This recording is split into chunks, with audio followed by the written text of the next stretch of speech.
Gaji minimum dinaikkan kepada RM1,800. Isu gaji minimum sedang hangat diperkatakan di kalangan orang ramai dan media massa.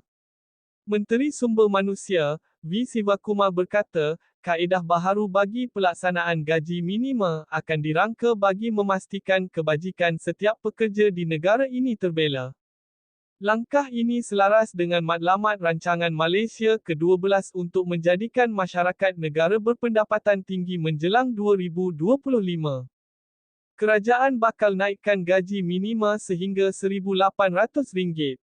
Beliau yang menyifatkan gaji minima sebanyak RM1,500 agak rendah berkata, majikan perlu memastikan gaji yang diterima pekerja setimpal dengan kemahiran dan pengetahuan mereka.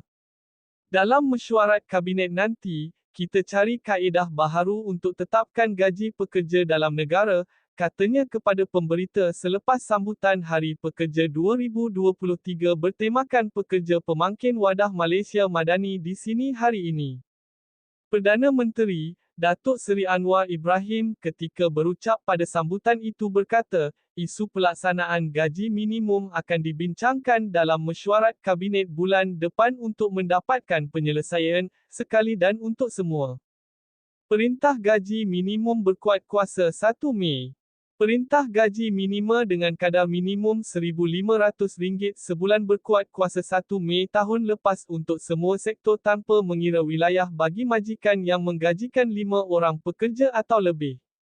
Bagi majikan yang menggajikan kurang 5 pekerja, pelaksanaan gaji minimum ditangguhkan dari 1 Januari lepas kepada 1 Julai depan. Kerajaan sumbang RM1 juta untuk Cuapaks. Sementara itu, Presiden Cuapaks, Datuk Adnan Mat berterima kasih kepada kerajaan kerana memberikan dana tambahan RM1 juta untuk Cuapaks.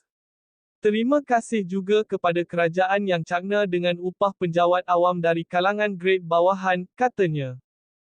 Presiden MTUC, Muhammad Effendi Abdul Ghani pula berkata, pelaksanaan gaji minima sewajarnya dikaji semula, agar ianya lebih progresif dan bermaruah selaras kos sara hidup ketika ini. Pemantauan kerajaan juga perlu dibuat mengenai pelaksanaan gaji minima supaya majikan tidak culas, katanya yang turut merakam penghargaan kepada kerajaan diberikan peruntukan tambahan RM1 juta bagi membantu pengurusan MTUC.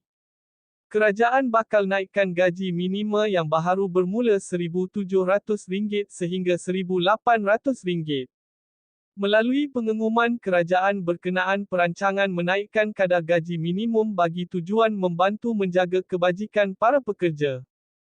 Di samping faktor taraf kehidupan yang semakin meningkat pada ketika ini, penetapan gaji minimum sebelum ini hanyalah RM1,200 sahaja yang mana pihak kerajaan telah ubah dan menaikkan gaji minimum kepada RM1,500.